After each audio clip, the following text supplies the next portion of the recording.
gens qui m'écoutent. Je m'appelle Mamadou Djibidien, je suis du village de Kaskas. J'ai réagi par rapport aux rumeurs qui courent dans le village ou par rapport à ce qui se dit dans les médias par un certain nombre de jeunes du village de Kaskas, selon lesquels des terres de Kaskas ont été spoliées par des vieux du village.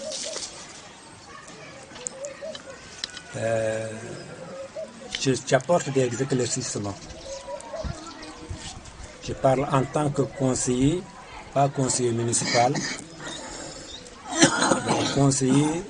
Nous avons une organisation au niveau du village de Kaskas. Il y a un chef de village qui a autour de lui des conseillers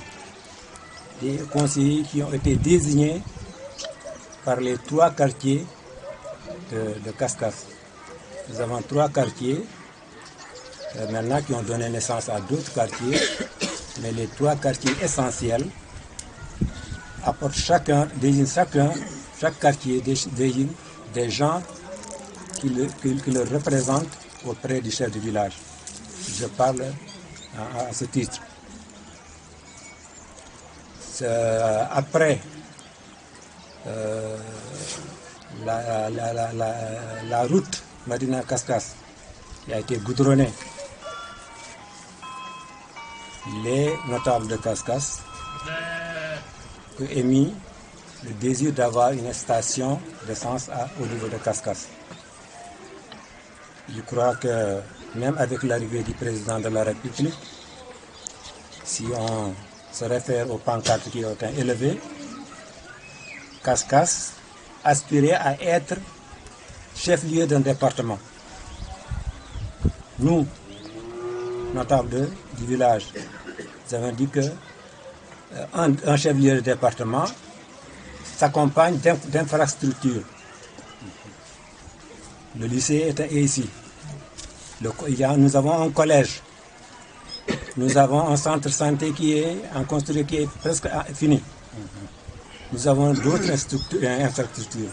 Nous avons même fait une délibération pour une gendarmerie, une brigade de gendarmerie, un camp de sapeurs-pompiers. Tout ça, c'est pour que le village ait des infrastructures, que le village ait la capacité d'accueillir un chef-lieu de département. Parmi d'autres infrastructures, nous avons pensé à une station d'essence. Quand nous avons pensé à une station d'essence, nous avions lancé un appel que si quelqu'un est en mesure de construire une station d'essence à Kaskas, il serait bienvenu. Maintenant, en privé, je crois que l'association s'appelle TAPS, a émis le désir de venir à Kaskas.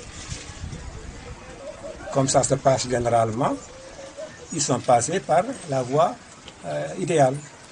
La mairie, le maire. C'est le maire qui a annoncé au village qu'il y a un privé qui veut venir à Kaskas. Il nous a dit auparavant même que le privé voulait s'installer à Medina. Comme il y a une station à Medina Ndiaye, nous à Kaskas il n'y en a pas. Medina Kaskas c'est 18 km. Pour aller à la station qui se trouve au croisement, il faut faire à peu près 20 km. Si nous voulons avoir de l'essence, nous allons jusqu'à Medina Ndiaye.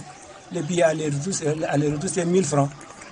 Si vous voulez acheter un bidon d'essence, le transport, tout ça c'est coûteux. La bonbonne de gaz de 5 kg coûte à Kaskas 4000 francs. Si vous allez à Medina Ndiaye, vous la payez à 3500. Si une station d'essence s'installe ici et installe ici des bonbonnes de gaz, ce serait bénéfique pour nous.